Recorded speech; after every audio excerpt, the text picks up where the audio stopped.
All aboard. Good morning, good afternoon, good evening, and good night to some of you. My name is Mazi Chijoke Onobogu. Thank you, family and friends, for coming to my program again today. I want to relay this message to some of you. Please do not register with this NIN for SIM card, which is National Identity Management Commission.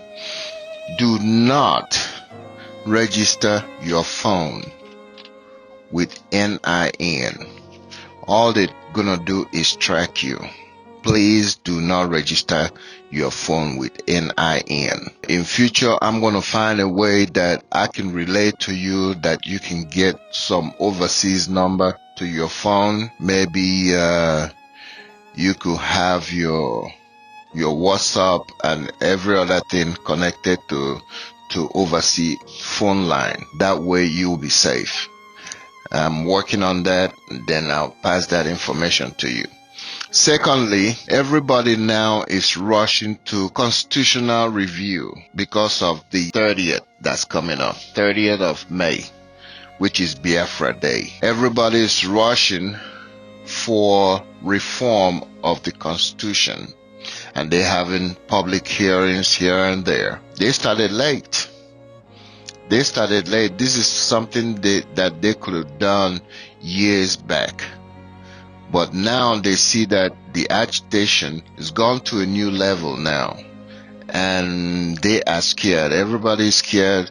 They don't know what Biafra is going to do, what IPOB and ESN and Biafrans are going to do after the 30th of May.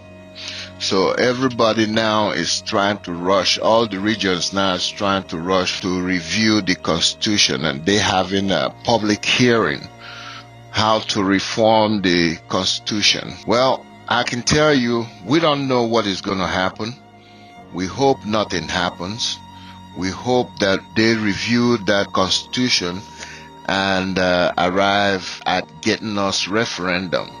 Because referendum is the only thing that we are asking for. Referendum is going to settle this matter. Everybody will know what section or where they belong. If everybody wants to go back to being one Nigeria, that's fine. But if majority that wants to go to Duduwa and Biafra and Ariwa, so be it. Why are they scared? Why are people scared of just referendum? It's just like census. When was the last time we had census in Nigeria? When was the last time they had census in Nigeria?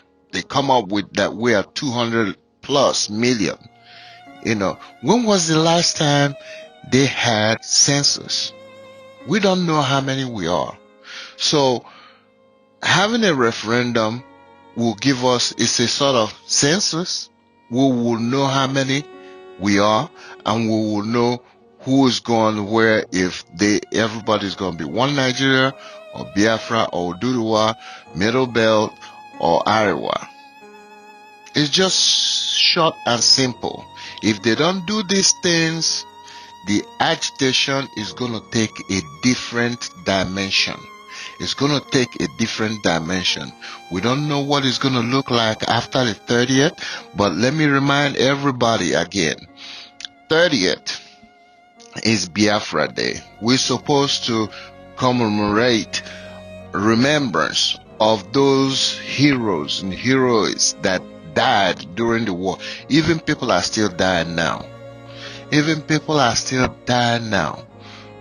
So 30th is the day. But a lot of people came up with the consensus that they want to go to church, they want to pray, they want to burn candles and pray have vigils on the 30th. So we moved the shutdown day, that is total shutdown, to the 31st.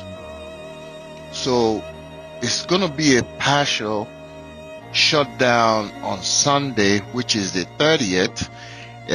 You know, most people are going to go to church and they're going to pray, they're going to burn candles, they're going to have vigil, Then Monday is going to be a total shutdown. You know, it's just like every other place, like in America or in Europe. If a holiday, we'll call it a Biafran holiday. If a holiday come on a weekend, like on a Saturday, they'll take a Friday off. If it come on a Sunday, they will observe that Sunday and take Monday off. Okay, so now we are going to take that Monday off, total shutdown. So I'm begging every one of you, please, if you have to go shopping and buy foodstuff and stock up in your house so that we wouldn't have this problem come Monday. Everybody stay at home day. Then Tuesday, everybody will go their own way. So with that, I'm going to leave you with this Mazin Nnamdi Kanu special address to Biafrans. So you listen to it, then we'll come back. I want our people to understand one very thing. At the end of this very race, Biafra is going to emerge. It doesn't matter what anybody does. And to our African friends and brethren, I want them to also understand this. We talk about Pan-Africanism.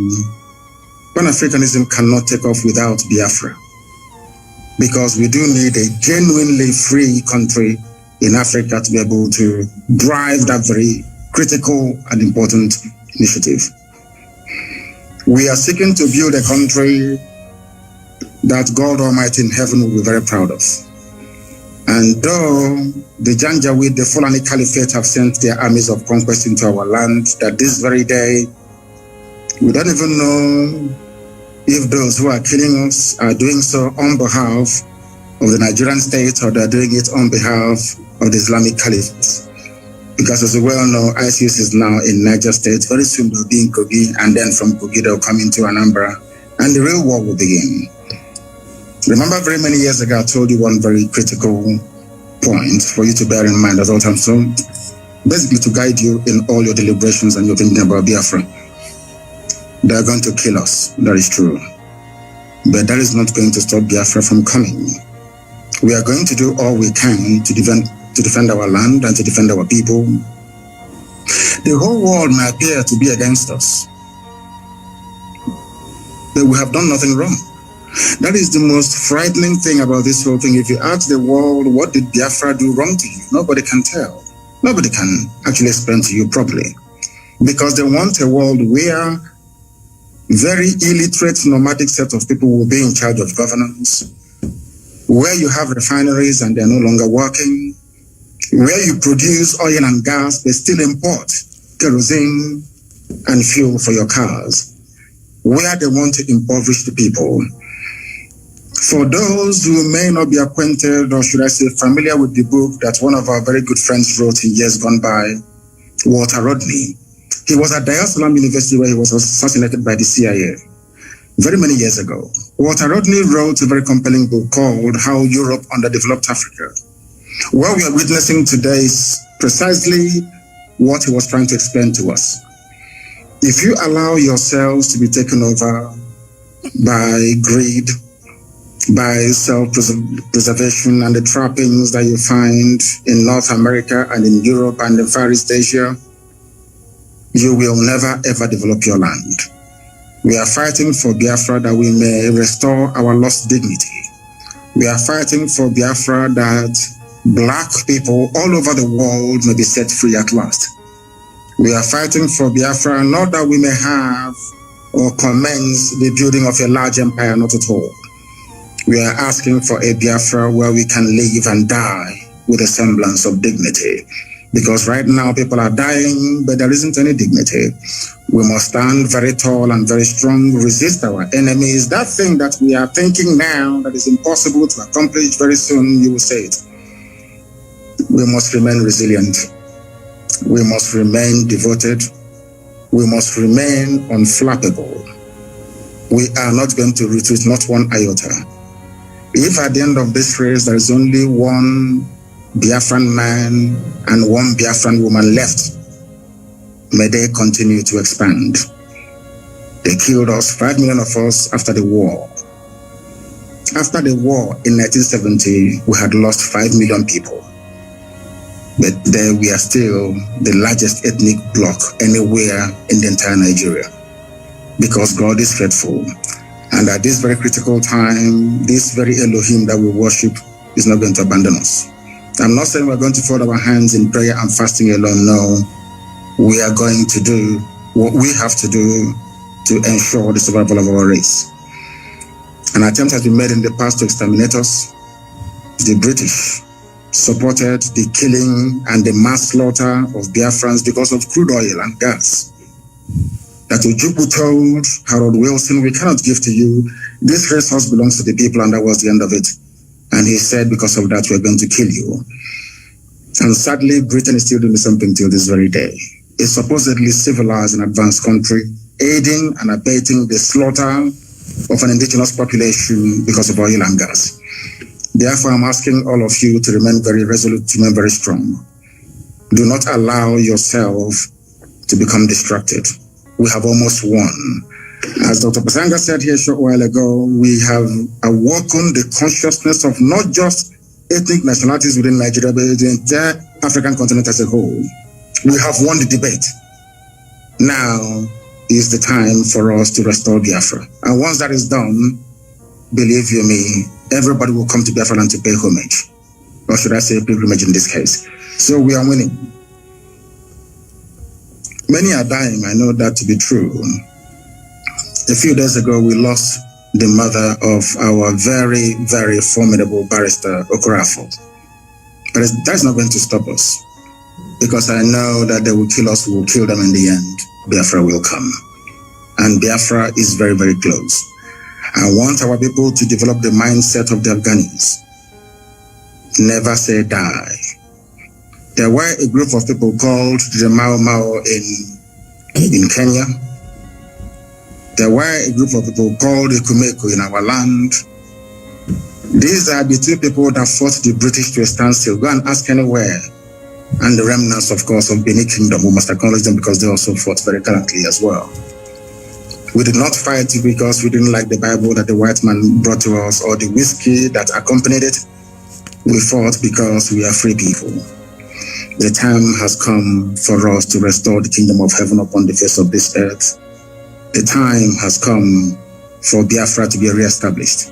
The time has come for Black Africa to be free. The time has come for every Black person, regardless of where you are in the world, to stand tall and to say, I am an African. Remain very strong, remain very resolute, and may Chukwu be with you all. Thank you. Okay, you've heard what he said. So I don't know what it's going to be like after the 30th. But we hope and we pray that nothing happens. We are praying every day that, they will come up with referendums so that we can settle this thing and everybody move on. Okay, now I'm going to go to COVID, my next topic.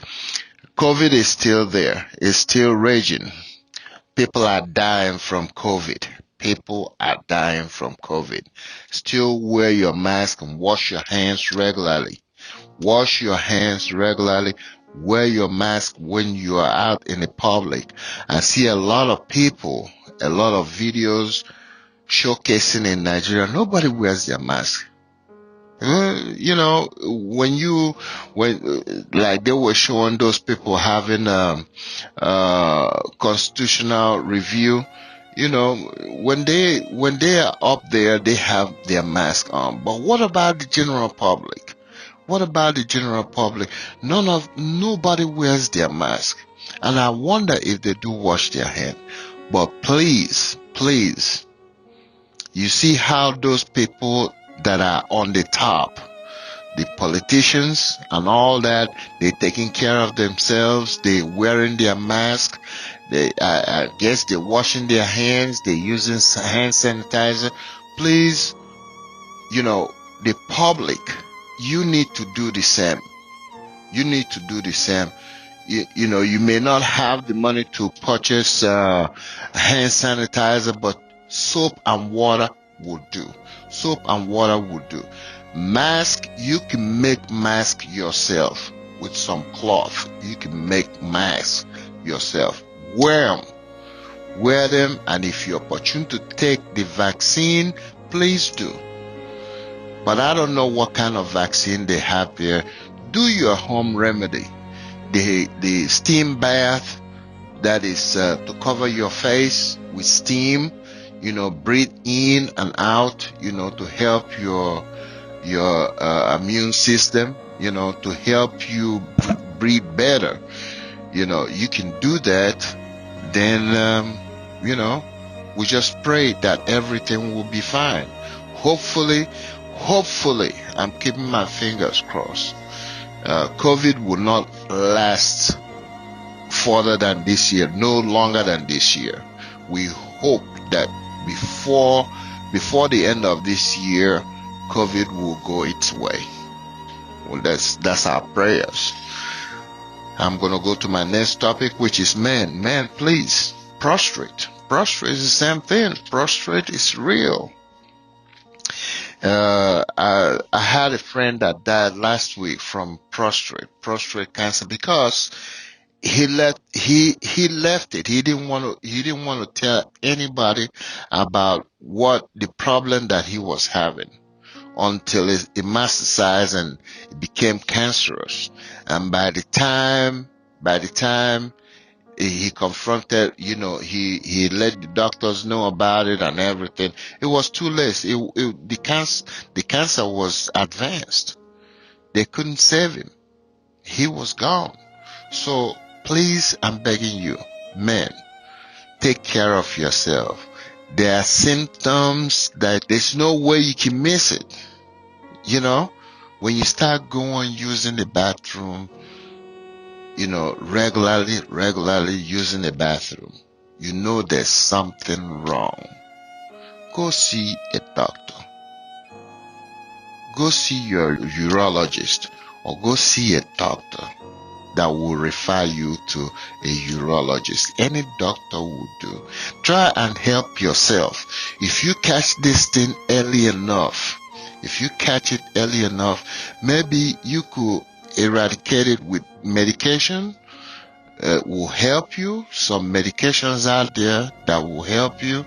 There are minor surgeries that you can do that you can still function, that will help your life. Please do these things and you can be alive to see your children, your grandchildren, and whatever, So I'm just begging you guys to take care of yourself. So this is where I'm going to bring it to the end. If this is the first time you come into my channel, please subscribe. Click the bell icon so that next time, anytime I publish a video, it will come to you. And click like. I'm going to be praying for you. Please take care of yourself wherever you are. The abduction, they having these abductions down there. All the young men and young women, please take care of yourself. Do not go out. If you're going out, go in groups. Go in groups. And we demand that you governors, we demand that you release all these young folks that you are adopting and you are putting in prison, you kidnapping them. Please release them, because they are our future. They are our future. If you kill them all, who are you going to govern? Who are you going to govern? Please, governors, I'm begging you. I'm begging you, governors. Do the right thing. and support Nnamdi Kanu, support ESN, so that we know what we're doing, where we're going. And thank you for watching, and we'll talk to you next Friday after the 30th, 31st. We'll see you next Friday. And we're keeping our fingers crossed nothing happens. Okay? Take care and goodbye.